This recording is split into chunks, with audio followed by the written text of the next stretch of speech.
Welcome. I think we're live. Is that correct? It is. Great. Welcome to the Brookline CAN Older Adults Housing Forum on the expanded supply of senior housing in Brookline. This is a follow-up to another forum done 7 years ago by the Age Friendly Cities Group and the Brookline CAN. It was sponsored by both of them. That forum recognized our impressive history, ours being Brookline, in senior housing, our growth in older participation, and it also identified future needs for seniors. Housing is needed, but no senior housing has been added since 190 Harvard Street in the 1980s and the Goddard Assisted Living in the 1990s. This year is a welcome change. We have 5 projects. The forum will be available afterwards on YouTube, on Brookline Interactive Group or BIG, and Brookline CAN websites. Also, it will be on Brookline CAN Facebook and Twitter accounts. The Brookline CAN website has an easy sign up to become a member. Just click on Get Involved in the menu. It's an all-volunteer organization providing leadership for advocacy and action, educational forums like this one, and networking and interaction with older adults in Brookline. Our keynote speaker today is Jennifer Malinsky of the Harvard Joint Center for Housing Studies. She'll speak on the need for more senior housing. Dr. Malinsky is a senior research associate at JCHS and a lecturer in urban planning and design. She's the lead author on several publications related to the needs of older adults. Prior to joining JCHS, she served as the chief planner for long-range planning in Newton. She holds a PhD in urban planning from MIT. Welcome, Dr. Malinsky. Thank you so much, Matt, and thank you very much for having me tonight. I'm very excited to be part of this conversation. I'm going to share my screen and get started.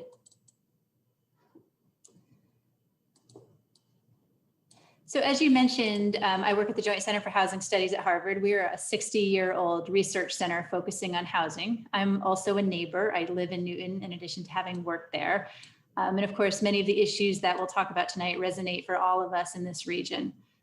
The Joint Center began looking in earnest at the housing issues surrounding the nation's aging population about 6 years ago. And since then, we've written 4 reports on the topic that you can see here, as well as a host of working papers and academic articles. And the information tonight from this talk is drawn largely from the report that we released last fall, as well as other ongoing work that you can find on our website. Today, I'm going to touch on 2 questions. Do we as a nation have the housing we need to support a growing older population? The answer to that is sadly simple. We do not. We lack housing, sufficient supply of housing that older adults can afford, that is physically accessible to those with mobility disabilities and frailties that come with age, and that is located in places that have supports for older people, from amenities to services. And I'll talk about these briefly tonight. The second question asks how we might support those wishing to age in community. Recent surveys of older adults' living preferences reveal that most older adults would like to remain in their current communities for as long as possible.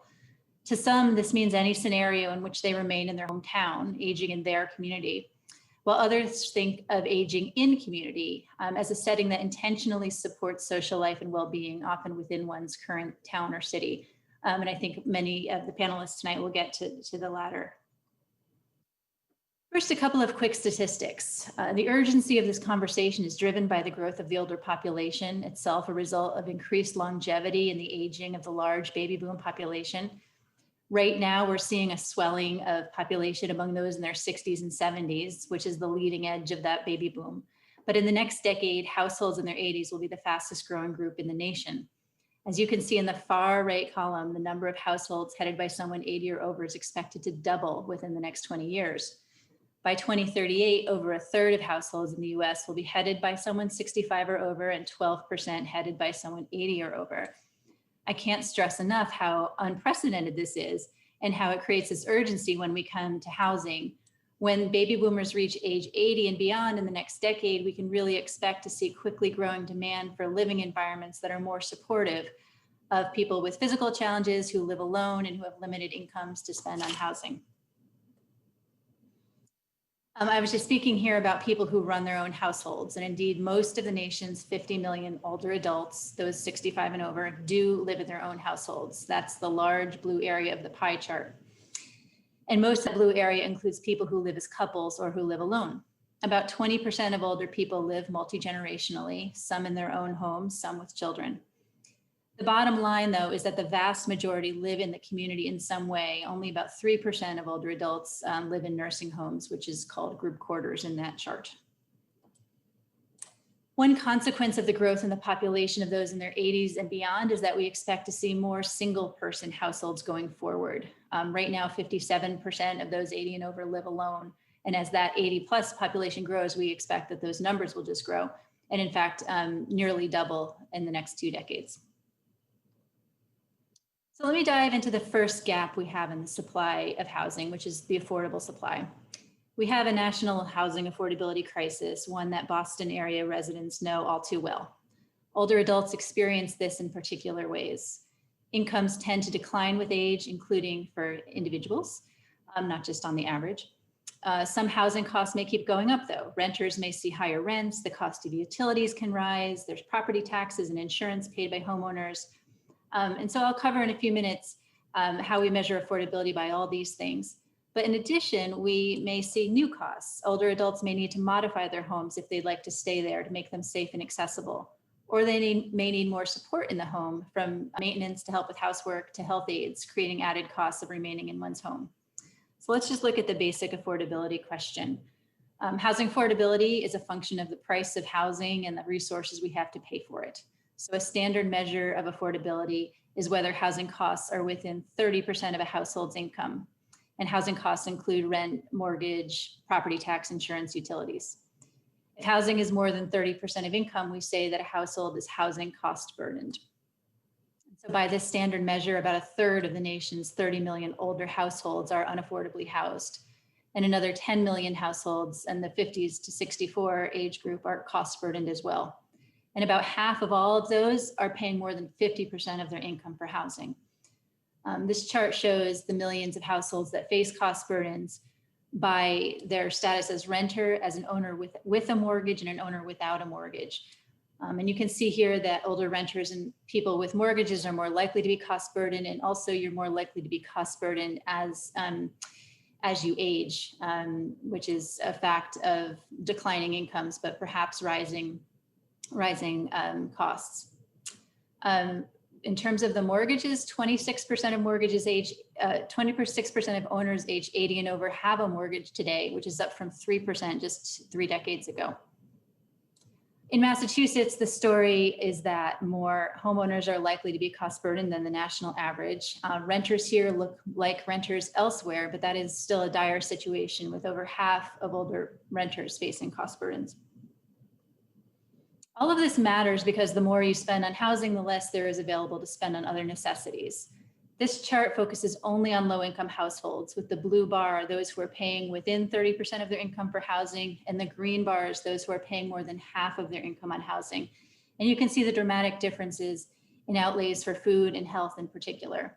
So housing affordability has really everything to do with food security and with health.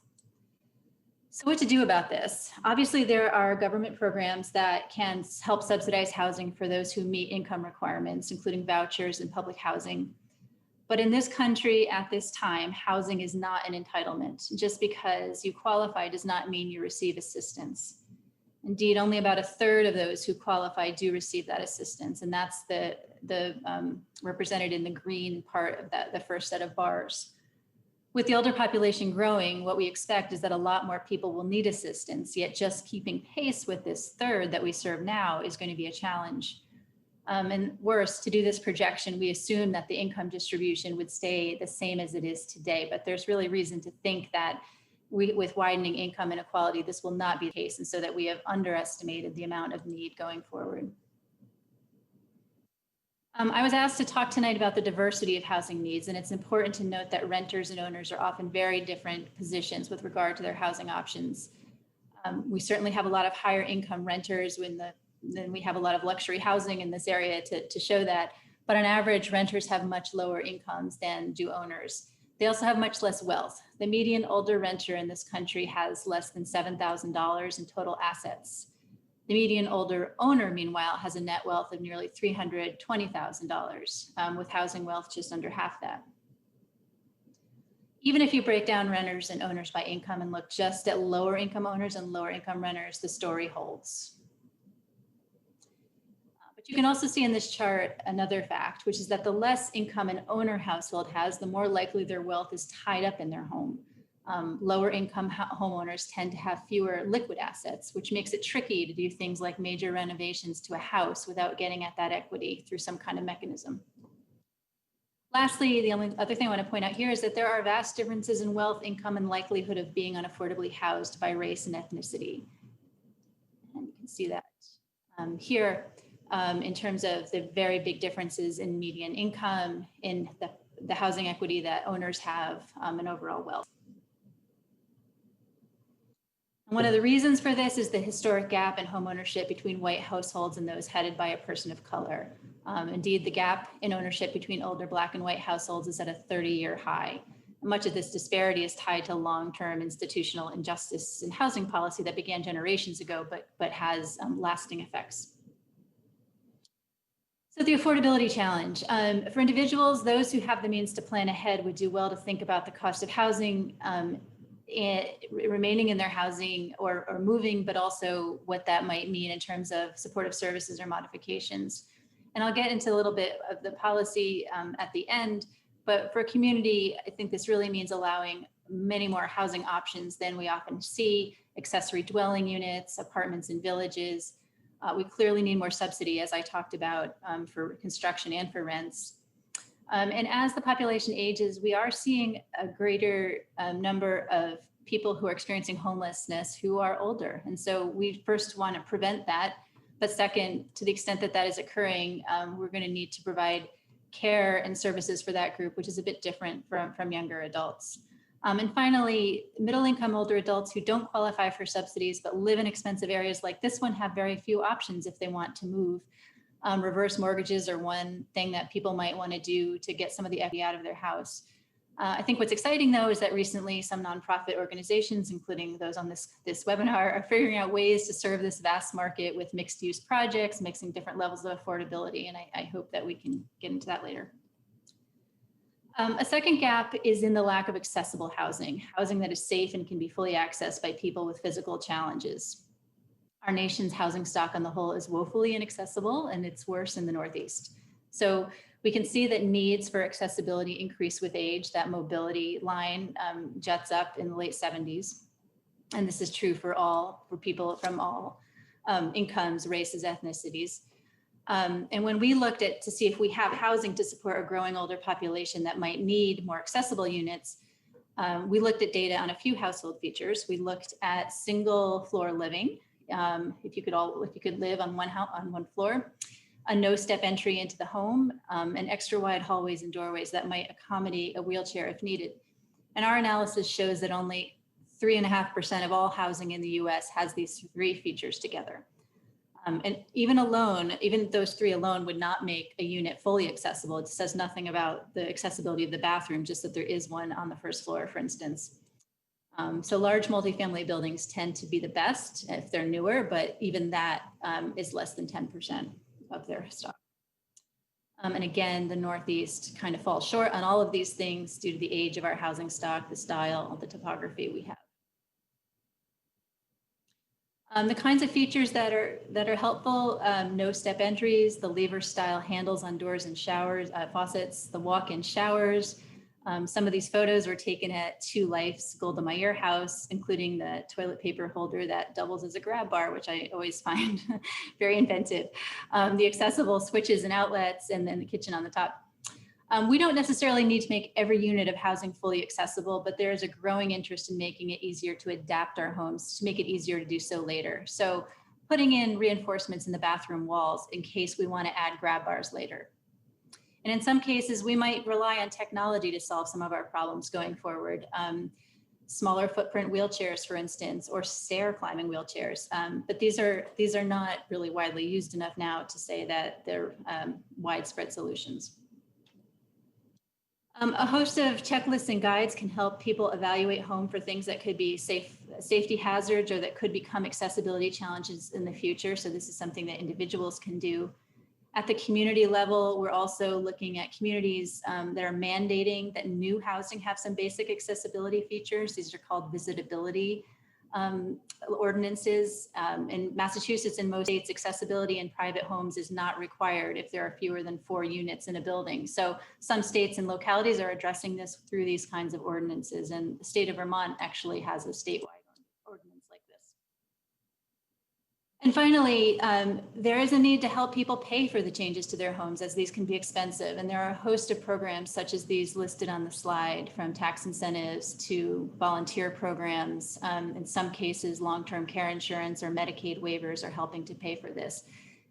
But what key is that these funds are often only available to those with documented disabilities and not to those seeking to make their home easier or safer in order to remain in it. So that's something I think we need to think about.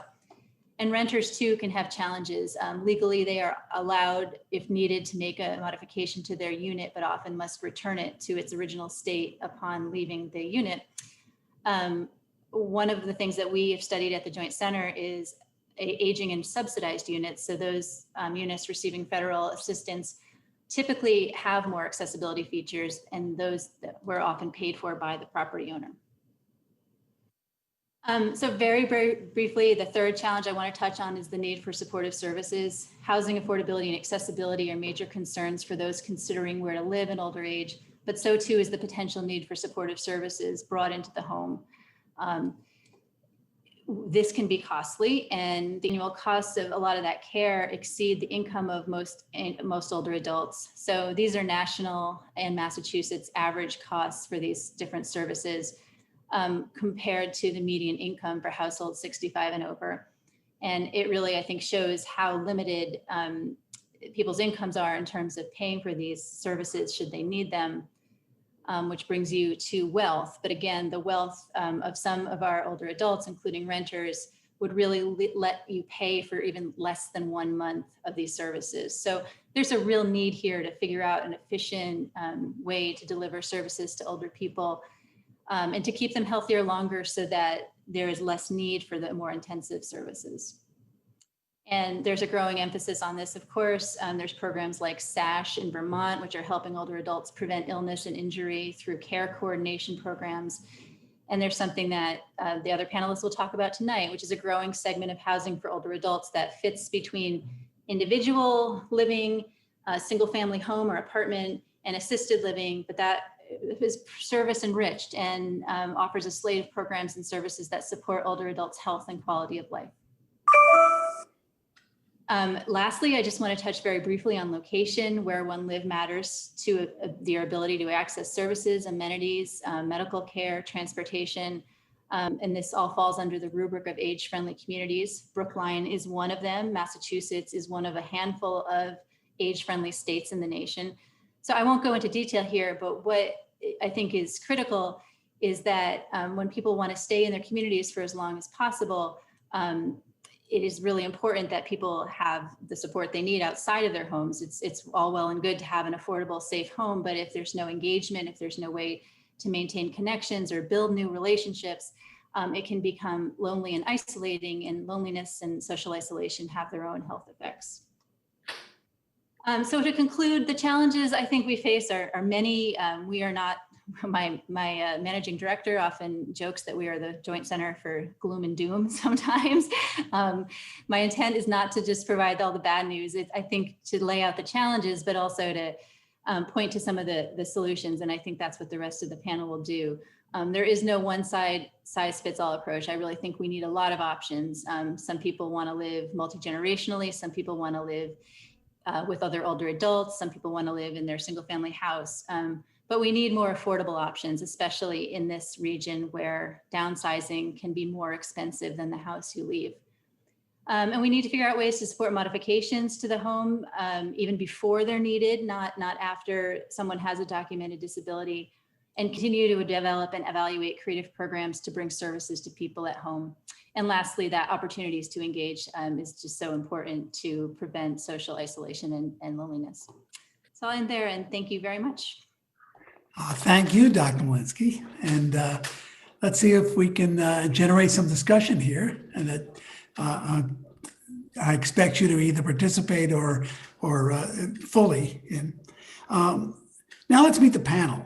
Each one's going to present a little bit of an overview and a presentation on what they're involved in and their background. The first person is Cindy Katzeff. Cindy's the Executive Director of Brown Family Residence at 370 Harvard. Brown is built and run by Two Life, and as I just understand, it's very near to completion. Cindy? Hello. Thank you for having me today. I'm very There they go.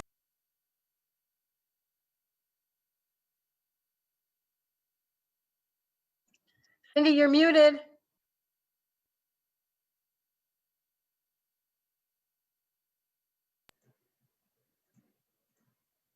Can you hear me? Okay. I'm Cindy Katzeff, Executive Director and Director of Resident Services of the Brown Family House. I want to thank Brookline Can and Frank Caro and all the other members of this forum for bringing to light this incredibly needed service that we need to provide for our senior adults. Brown Family House is one campus of Two Life communities.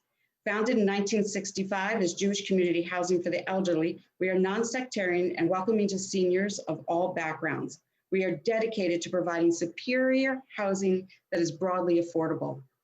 Two Life has developed 8 houses in 4 communities. We have over 1,000 apartments and over 1,500 residents who call us home. You may know us as Golden Meyer or Coleman House in Newton, as Shillman House in Framingham, or as Yulin, Leventhal, Curlat, or Weinberg in Brighton. And now you will know us as the Harold and Ronald Brown House in Brookline.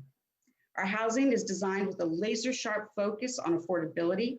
93% of our apartments are subsidized, and the median yearly income of our residents is $10,100. Brown Family House has 62 apartments, of which 75% are low income, or for low-income seniors. Brown's leasing was done by lottery. We opened the lottery on February 14th for applications. We closed it on May 1st. During that time, because of COVID, we could not do any in-person information sessions. And yet we got over 700 applications for 60 available apartments. I think that speaks volumes to the need for affordable housing. All of the apartments in Brown are now rented, and we expect our renters, our wonderful, wonderful residents, to start moving in at the end of this month.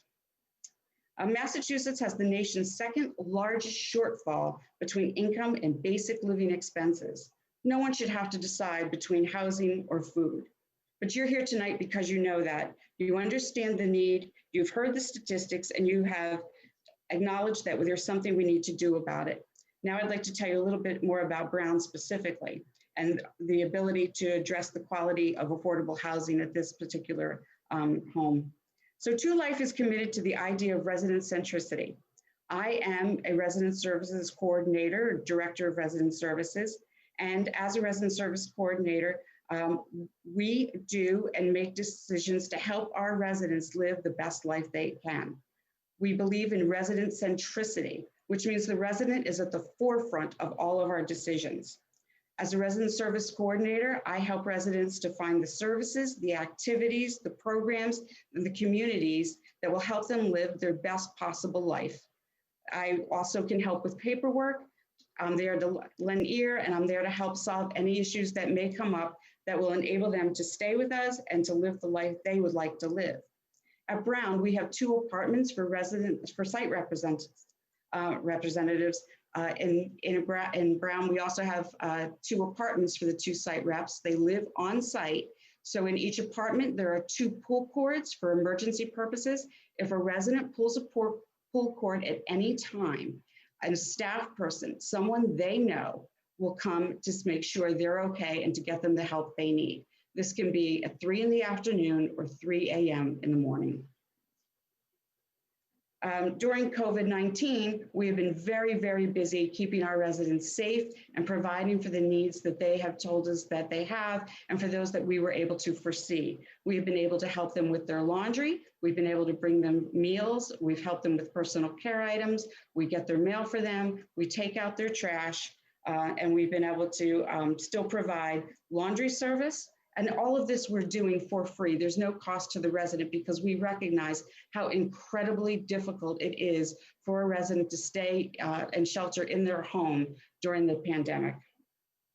We also make supportive phone calls to the residents to check on them, to make sure they're okay, and to address anything that they want to bring up to us. We've been able to provide Chromebooks so that residents who don't have Wi-Fi ability or computers can not only take advantage of programs that are online, but they can reach out to their family members and have FaceTime and conversations, things that are so very, very important right now. At Brown, residents will have the advantage of aging in community. We know that social isolation and loneliness are extremely detrimental to one's physical and mental well-being. Brown residents will have multiple classes, events, and programs within the building, but they also have access to an amazing amount of programs right in Coolidge Corner, of shops, of restaurants, and other entertainment activities. And then we're also adjoined to the campus at 384, where there are a number of wonderful host organizations inviting our residents to join them. Now, I understand that during COVID-19, it's rather difficult, but all of these programs are waiting and will be put into place as soon as it is safe to do so. We're also very, very lucky to be near the senior center in Brookline, and we forged an amazing relationship with the center as well as the communities at 100 Center Street. We feel very, very lucky that we'll be able to share services and programming with both places. We'll also be inviting center community residents to partake in some of our classes that we hold on a weekly basis. And those are regular. We already do them in our other sites, so we're delighted to be able to open up this door for everyone too. Brown Family House has been designed to embrace the concept of village centers. Our walls are permeable. We have designed specific spaces where the community will feel comfortable to come in, to sit down, to maybe enjoy a program or music, or just schmooze. We'll have Wi-Fi on the first floor, so anybody that needs to access that has that ability. There's a beautiful fireplace, soft, comfortable chairs, and a great table to sit around and meet new friends, make new friends, and for our residents to come down and enjoy that ability too. Brown is a sustainable and a green building, but I have a feeling I've run out of time. So thank you. I'm just going to run through my screen right now so you can see. These pictures were taken quite recently. This is the Brown Family House of last week. And this is our front entrance. It's going to be a beautiful, beautiful entrance for the neighborhood. This is looking out at the fireplace and out the front door. I apologize that we're not quite done, but I thought you'd want to see exactly what we're doing, which is what we had said we would do, is make this a beautiful space for the entire community. In this corner will be a table with chairs, and people will be able to gather around and enjoy it. There's another shot of the lobby, and you look through to that beautiful glass room, which is our activities room, where people will be invited in to listen to lectures and music and have joyous celebrations. Our lobby, going up to the upper apartments and the fun stuff, the mailboxes. This is our courtyard. We have a courtyard in the middle of the building. It's beautiful, and it's coming together in a most gorgeous way. Those are permeable pavers that you see so that water can drain through them. And just another shot as they're finishing up. And then this is the view off of the 6th floor. We have an amazing balcony where residents will be able to come out and enjoy time with each other. And as Jennifer mentioned, we have the specific type of door handle so that it's safe and easy for residents to enter and exit their apartments in the building. There's the intercom system you see when our resident services, our resident representatives get a call on a pull cord. They can talk to the resident and immediately go to the apartment. And we have the ability for the residents to see who is calling them from downstairs on that 3rd pad. And then that is the kitchen. It's just beautiful. I can't say enough about the way I think our real estate department developed this amazing site. And the flooring in the living room, finally the bedroom with that gorgeous closet, the bathroom, which as you'll see has a low entry tub. All the apartments have that, and an amazing linen closet and lots of room to access. And the last shot of the Brown family house from a different direction. And if you need to contact me, here's my information. Okay. I sit on the bench sometimes across the street, just watch the thing going up, and it's moving really fast. People you watch it working. I mean, everybody's completely concentrating and working in long periods of time. So it's going to get there. When do you have a date yet? At the very end of September, we believe we'll be able to open and bring in our first new residents to their new home. Oh, fantastic! That's great. Thanks, Cindy. You're welcome. Thank you. Okay, our next panelist is a team. We have Cheryl Fever from Welltower, and we have Michael Schonbrun of Balfour Senior Living Community. He's the CEO and founder. Balfour is going to be built on Fisher Hill at the former site of the Newberry College. It's also, Cheryl is of Welltower, as I said, and Welltower is the ones who purchased the Newberry College site and is building Balfour. So we know the area. The area is fantastic. Let's hear about Balfour. Mike? Thank you, Matt. I'm going to lead the presentation and Cheryl will be available for any follow-up questions and answers. If we can have the first slide, please. Thank you. This is a view of our entry. We have several views that you'll see here, but this is the east side of the former Newberry College. The west side, on the west side of Fisher Avenue, will be determined by the town and future decisions made. But under the terms, we have the 3.5 acres that are on the east side. Next slide, please. Brief background on Balfour. It was founded in Colorado in 1997. I started it. It's a family-owned business. My wife, Susan, who is both our general counsel and in charge of our interior decorating and architecture, is involved. We currently have 8 communities in Colorado, 1 in Ann Arbor. We offer a continuum of care. So we do independent living, assisted living, and memory care. All of our apartment homes are rental. That is in distinction from entry fee community CCRCs. It's really a month to month. We feel strongly about that. We're only as good as last month's activities program, last month's meal program, and transportation. So keeps us on our toes. It makes it in some ways more affordable because people don't have to take their life savings and put it down into the entry fee. We all also, we can go to the next slide, please. Our partner, as Matt has already mentioned, is Welltower. Welltower is a real estate investment trust, New York Stock Exchange company. They own and develop senior housing, assisted living, memory care communities, as well as post-acute communities and medical office buildings throughout the United States. Welltower does not operate the communities. They find companies like Balfour and others either under a triple net lease or in a management agreement. And the project, as mentioned before, or at least I should have mentioned, we have not yet started construction, so we can show you beautiful pictures without yet having anything but even a hole in the ground yet. So you're going to be seeing some of our pictures of going forward. So we move to the next slide. This is a view. If you look on the left, the red brick building is the the Mitten House, which is a very important Brookline landmark, which we're delighted we'll be using and refurbishing. The rest of the building will be new, and what we're looking at will be both independent living and assisted and memory care. Next slide, please.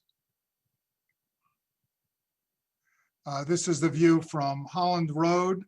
You can see to the right the Mitten House, and we've made every effort to make the architecture fit as much as possible into the Fisher Hill neighborhood, very respectful of the wonderful Olmsted heritage in this neighborhood and the beautiful homes around it.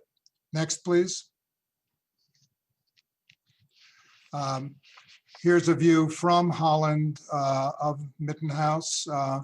We're keeping the entire building. We're going to go through some pretty extensive interior renovations.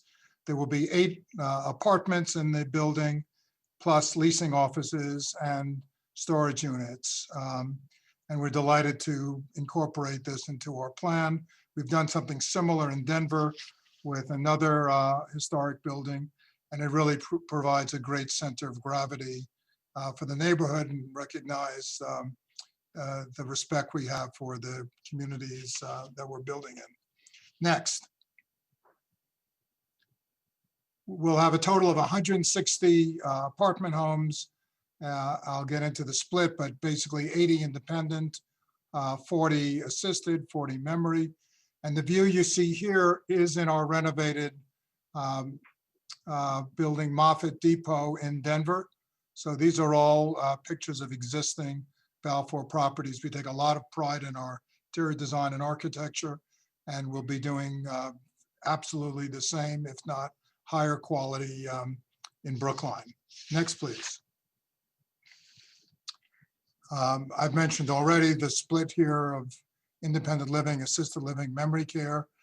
We do allow pets, not always on the furniture. That one happens to be my dog who gets away with murder, but we're big believers that this is our residents' home. We want them to entertain children and grandchildren. People have cats and dogs. We're not sure if there's any other more exotic pets, but as long as they stay in the apartments, I think, and they don't eat other animals, you'd probably be okay with it. Next. We're going to have a pool in our Brookline community. This is the pool we have in our Denver property. This will be a solar covered, and we're going to be examining very carefully the possibility of at least partially heating the pool with solar as well. Next. Transportation is hugely important, as mentioned, for seniors. We have a transportation fleet with drivers for our residents. And in Brookline, as in our most recent properties, we have a fleet of Tesla cars to shuttle people back and forth with no pollution.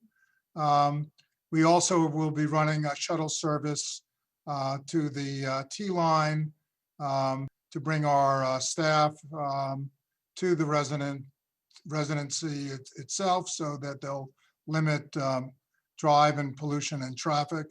And we're also, as has been mentioned during the town meeting discussions, having shifts of our employees at off hours so they don't compete with school time and rush hour. Next, please. Finishing really up now with the last 2 slides. We think there are substantial benefits to Brookline. In addition to the folks who will be living in the community, there'll be the adaptive reuse of the Mitten House. There's a contribution that we will be making to the Brookline affordable housing, and you'll hear more about that later from other speakers. This will be a LEED Gold certified project. We're very committed to sustainability. Welltower very much has that as part of its corporate credo, as does Balfour.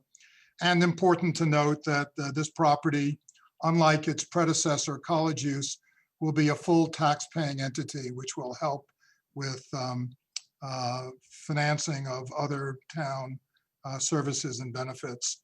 And we're happy to play that role. And then lastly, in our next slide, please. We've made a commitment that we're very happy to live up to, and we've done this in our other communities, that we open up some of these public spaces for meetings with our neighbors. Brookline community groups will have access. We're going to be very supportive in both bringing our residents to attend senior-focused activities elsewhere in town. Work closely with Brookline High School, especially their culinary arts program, and the Teen Center Job Fair. We very much want to be a good neighbor.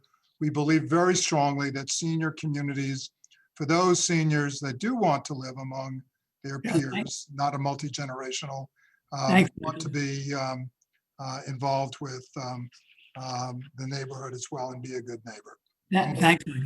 So, It's I wouldn't let you go cut you off on this slide because this is great. Really great. Okay, I'd like to go, as you mentioned, Mike Jacobs, who's chair of the Brookline Housing Authority, BHA, and he's a member of the Brookline Housing Advisory Board, we call HAB. And Welltower paid a little over $6 million, I believe, to the Affordable Housing Trust Fund. And that money gives BHA the ability to replace the existing Colonel Floyd and add 60 units, something like that, something around 60 units. So I'll let Mike tell you. Welcome, Mike. Thank you, Matt. Colonel Floyd is of the BHA's freestanding senior properties in North Brookline. Colonel Floyd is unique, unfortunately, as an example of not how to build senior housing.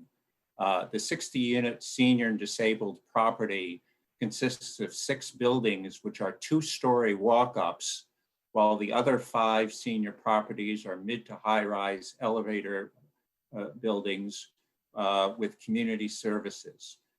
Colonel Floyd has no accessible units, no community spaces for social services or gatherings, outdated systems that rely on fossil fuels, and the 1-bedroom units are incredibly small at 388 square feet. They're about 2/3 the size of the state standards for 1-bedroom units. A few years ago, the BHA was lucky to be awarded by HUD money from what is called the Rental Assistance Demonstration Program to convert public housing operating subsidies to project-based Section 8. We're quite thrilled by that. What it does is allows residents to continue to pay only 30% of their income for rent, but what it gives the BHA is the ability to access tax-exempt bonds for loans and to access private equity markets to rehabilitate our buildings. What that does also for residents is we can now rehabilitate, upgrade kitchens and baths, put in new systems, and now 2 of our properties are under construction. So it has been a godsend for the BHA. Unfortunately, when we looked at Colonel Floyd, we realized that investing millions of dollars in a property which seniors could not age in place really did not seem like a wise investment. However, when you look at the property and we looked at the existing zoning, the availability of transportation, with the lack of need for automobiles, a waiting list of over 4,000 seniors, it made sense to add approximately 40 40 new units on the 1.2 acre site. A new 100-unit elevator building would have multiple positive impacts. Not only would we add the 40 new units, but we would enable 60 current Brookline residents to better age in place in a service-enriched environment, which is really obviously pretty critical for our seniors. So the development would provide accessible units. It would also reduce isolation by eliminating barriers preventing seniors from visiting each other in the building, and create community spaces fostering interaction. Those community spaces would also enable the BHA and local service providers to better serve residents. Now, the reason you're not going to see fancy slides from me tonight is we're really in the very early stages in this process. We are in the point of recommending an entire architectural and engineering team to the BHA board next week. And that group will now begin working on plans, meeting with residents, meeting with the community at large to begin the permitting process. Town meeting, as was mentioned by Matt and by Michael, awarded $6.5 million contribution from Welltower, which was a godsend and a once in a generation award to us. But this is a $50 to $55 million project. And we're going to be submitting applications to the state and the Federal Home Loan Bank over the next many months to find the balance of that funding as we advance our plans. We are incredibly excited about this process and look forward to working with many of the people on this panel and probably in the audience over the next couple of months. Thanks very much. Really exciting. Really exciting, Mike. I mean, it's, I got a tour of, and just pictures and discussions, and really exciting. It's right in the center of Coolidge Corner. Its location's tremendous, like everybody else. and it's really exciting. It's time. It's pretty old, Colonel Floyd. It's time. It's really time. I think we're gonna watch this project anxiously. And let's go on. Can I move on with Rhonda? Are we okay, Mike? Yes. So Thank- Rhonda, well, let me introduce you quickly. You're the head of the Center Communities of Brookline, CCB, owned and operated by the Hebrew Senior Life. The Center Street development is planned is next to 100 Center Street, correct? And why don't you tell us about it? Thank you so much, Matt. Happy to. And thank you, Frank, and everyone involved in Brookline Can for convening this forum. And good evening, everyone. One moment, please, while I share my slides with you.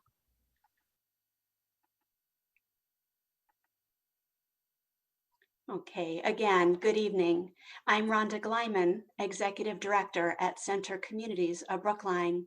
I'm excited to be with you tonight to share our early concepts for an expanded senior living campus in Coolidge Corner, as it offers a unique opportunity to meet the needs of people across Brookline.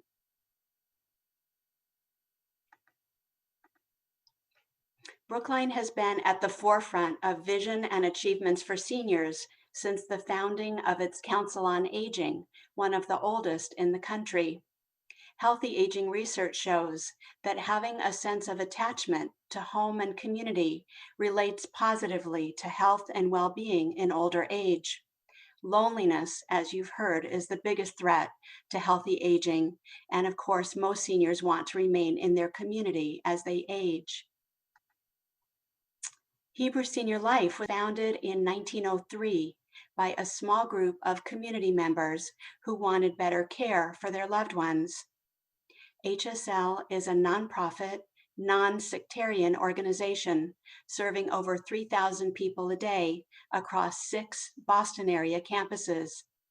Our mission is to honor our elders by respecting and promoting their independence, spiritual vigor, dignity, and choice, and by recognizing that they are a resource to be cherished. We welcome residents of all faiths and backgrounds and accept special responsibility for the frailest and neediest members of our community. We are a national leader in the field of aging and the only senior care organization in the country affiliated with Harvard Medical School. Since we purchased Center Communities in 2002, we've added many services to support residents in living their best life, including social services, spiritual care, and a wide array of educational, cultural, and recreational programs, along with physical therapy, home health care, and our on-site Harvard-affiliated medical practice, all adding to CCB's strong sense of community. Today, there is a need for additional senior living and spaces for social engagement in Brookline that enhance the quality of life for people as they age. The Brookline Senior Center is bursting at the seams. The senior population in Brookline continues to grow, and recent market research indicates significant excess demand for assisted living and independent living communities in Brookline. Working together with Two Life Communities and the Brookline Senior Center, we have envisioned a creative way to meet this challenge. Our idea is to develop our existing footprint in Coolidge Corner into a dynamic, welcoming, and attractive senior hub, a mini neighborhood that would comprise enriched senior living, a shared community center, and public spaces for multi-generational activities. Enriched senior living would include assisted living, independent living, or both, market rate and affordable units, and Hebrew Senior Life's integrated, high-quality, person-centered care for all.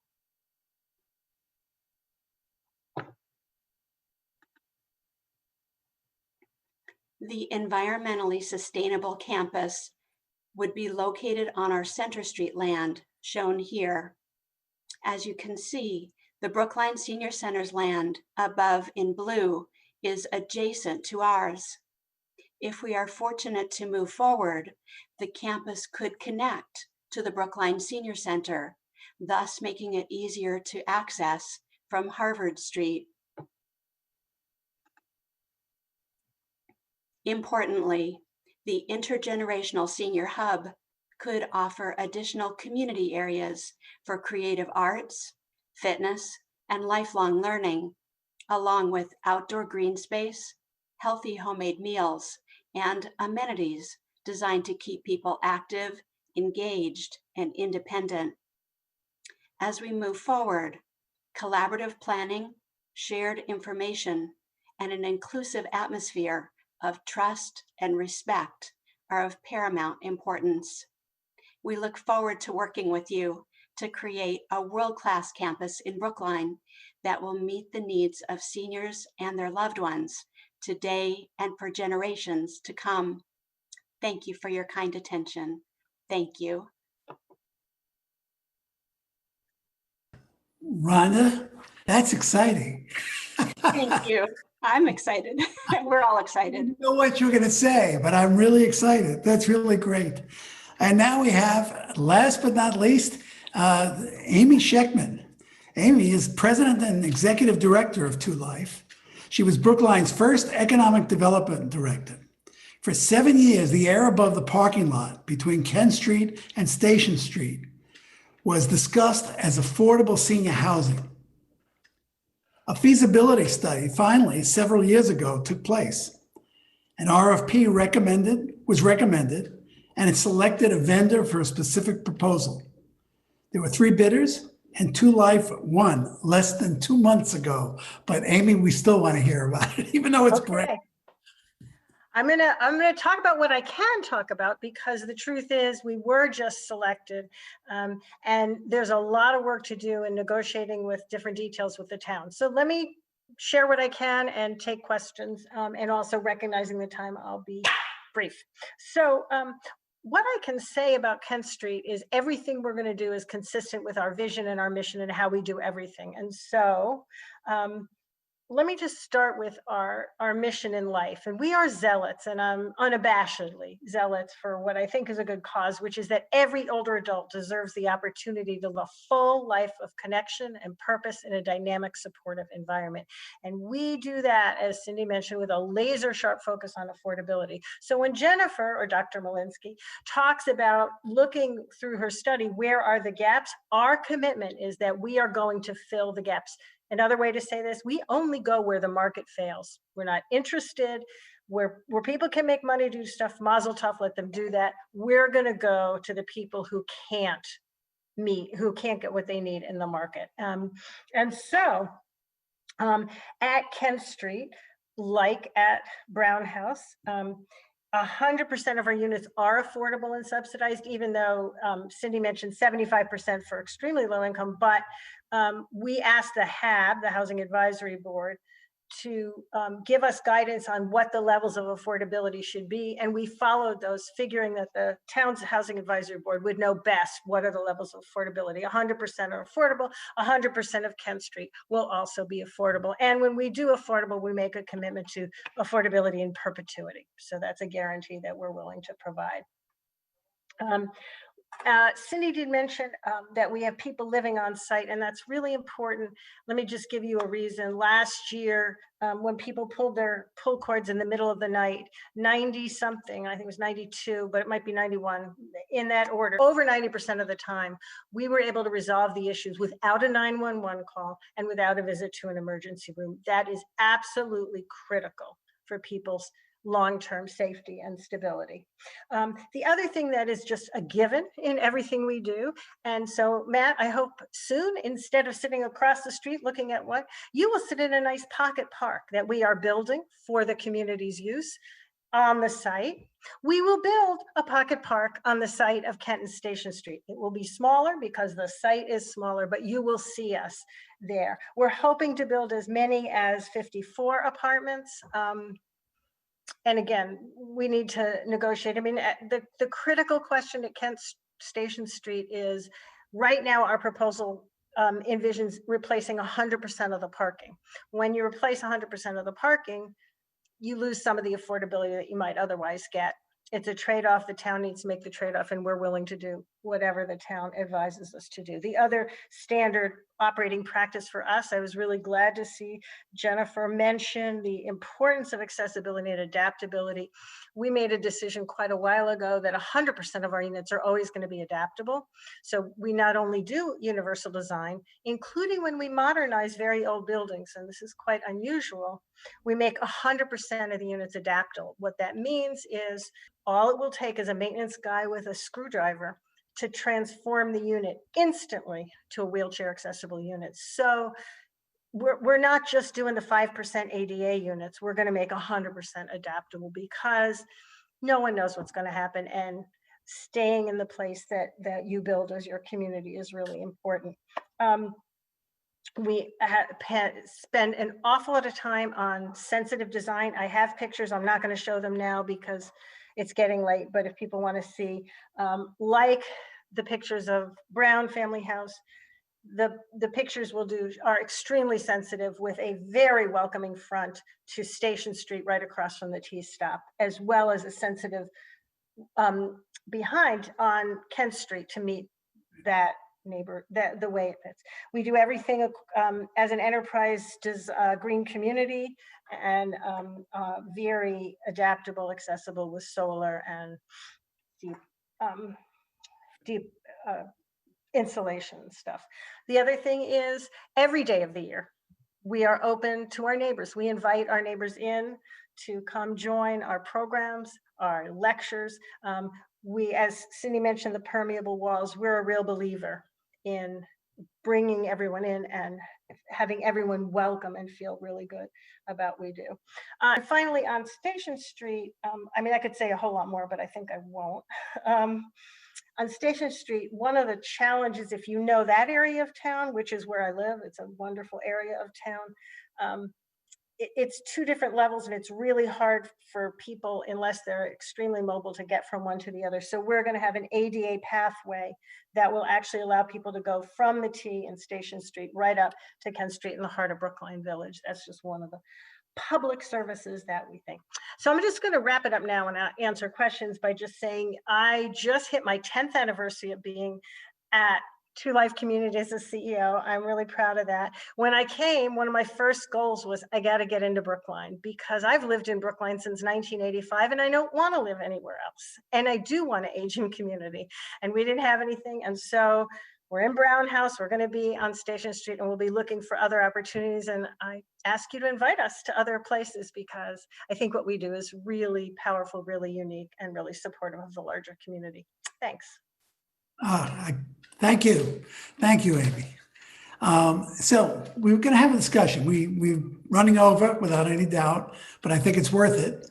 So we're going to have about a 10-minute discussion. I'm going to open it up somewhat. I have questions of my own, but I think I'd like Jennifer to, if you have, I'm sorry, Jennifer, Dr. Malinsky.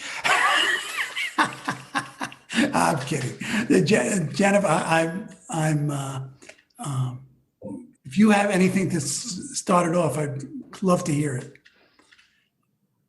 Just to say that it's such an incredible diversity of things that are happening in Brookline, and I was saying before this webinar, before I was asked to do this, I was already touting the wonderful things happening in Brookline. So it's really impressive to see and exciting to see the range. And I think that the other panelists talked about a lot of filling that need for the accessibility, addressing loneliness, talking about affordability, and then all the wraparound things that we need, like parks and accessible walking places. So I would just say that this is all very exciting. So I want to just get a little bit, you answered half my questions. These were, I thought this would take, but this is good. Technology, which is an area I like and I'm interested in. And we just had a show on our Age Friendly City show actually last night that was on the technology for older adults. How do you, each of you, support technology in your environments? Or what do you see as technology's issue? Well, I'll jump in. Okay. First of all, our buildings are all Wi-Fi enabled, so people can use their iPads and cell phones everywhere. We do use technology thoughtfully, hopefully thoughtfully, with daily activity calendars that are updated regularly, that we also have monitoring systems that our healthcare staff can monitor residents if they are going to the bathroom more often than normal or up and about. We're able to, in a thoughtful, non-invasive way, know that, so we can begin to observe whether there are other health issues. Great. Anybody else like to chime in? Yes, similarly, we use technology to in the effort to keep people well and healthy and safe. And one of the things we offer is a wellness check-in every morning, hearing the voice of our Director of Social Services, checking in and making sure that the resident is okay with their request to be included in that. And then if they don't respond, then we, someone from our team goes to check. We also do a lot of virtual programming like this, especially in this time of COVID, to keep people engaged and not as lonely as they would otherwise be, and really involved some of the groups that met before in person, knitting and short stories, and many of those groups still meet now virtually. And then keeping up with programs with some technology as well. We will be looking into in-home technology, expanding on that in the new building. That's came out as a very high-level request from the residents of Brookline who responded to our Brookline resident survey. COVID had nothing to do with it, I'm sure. Thank you. Everybody's aware now. And I assume the same thing in Kent Street? You're going to have Yeah, we will. I have to say, technology for us is an evolving situation. When you have a median annual household income of just under $10,000 a year, you're paying attention to a lot of other things as well as whether everything's Wi-Fi enabled. But at the beginning of COVID, of course, we pivoted, and within the first week of the what I guess the shutdown, whatever you want to call it, we had our fitness classes on video. And we now have our own TV station where we're doing a lot of our own programming. We found that a lot of our residents, particularly those in their 90s and 100s, found it difficult to use. Even when we did give out Chromebooks, it wasn't exactly comfortable, but the television station is a much more familiar thing to that. So it's evolving. We're going to move in and change with times. And as we build new buildings, the next generation of older adults will be more tech savvy. So we will be doing, every one of our buildings always has a computer center with computer instructors who help people both one-on-one and with classes. And it's part of our social engagement as well as the technological. Anybody else want to comment on that, or I can move on to a question that's very important to me. Brookline. So we've got a lot of new people in Brookline and a lot of new areas. And how in the world can you encourage, and I've been through experiences trying to get various people from various existing housing areas, and they've gotten involved, they want to, but it goes for a little while. But there's transportation questions. They want to get to the library. They want to get to the senior center. They want to get together, right? When things are reasonable that you can get together with other people from other areas.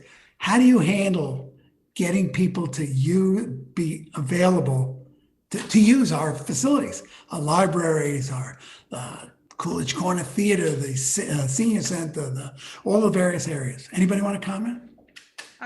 I'll take that one, Matt, if you don't mind. So we have found that with a lot of instruction, our residents are very eager to take advantage of the different transportation that's available in the community. And we now have a zip car that is going to be parked in the parking lot at Brown, so that it's a ride share service that everyone can take advantage of. We also give specific classes on how to use and access the transportation that's available in our community. So we have a van that we use, but we also, will take advantage of the wonderful services offered through the Brookline Senior Center. And then of course, we're right on the bus line. So with enough education, I'm very sure that our residents will be able to take advantage of all the different transportation options. Now I'm getting nervous. The senior center's been married. Similarly, right around the corner, similarly, we have a van, and in normal times we have transportation specialists, and we go on lots of trips to exciting destinations locally, and being located in Coolidge Corner with the public transportation is a huge plus. Right. And we did hear Michael before. I'm very impressed with that transportation. Your comments on transportation. And you can't possibly know at this moment, Mike Jacobs. Well, obviously, almost all of our developments are senior developments with one 24-unit development south of Route 9 are located right within Coolidge Corner. So in terms of accessibility, they're all there. So we obviously don't have bus services, but they're very accessible to public transportation. Great. I'd like to bring it to a close, but if anybody has a question or something they want to bring up with someone else, we have a couple of, we can go for a minute or so. But if not, yes, Amy. I'll just make one comment. I just want to, I used to, in the Deval Patrick administration, I was the head of public housing for the state. I just want people to appreciate the Brookline Housing Authority, how different it is, how advanced, how clever and progressive. What they're doing is just something we hoped we could encourage others to do, but they're setting the model for the whole state. And I just want to acknowledge it and thank the Housing Authority. Thank you, Amy. Thank you. Okay, I'm going to close it. The forum provided a lot of things. Right. And but I think that future forums will also exist. We're going to examine various results, how the developments that existed, that are being developed, what happens to them, how they became part of the fabric of the community. And I'm looking forward to our founder and Frank Caro, who pushed all of this and is still pushing it, and looking forward to the future forums that he develops and thinks of. So thank you all for attending, and thank you all panelists for contributing. Thank you, Matt. Thank you. you. Bye. Good night. Good night.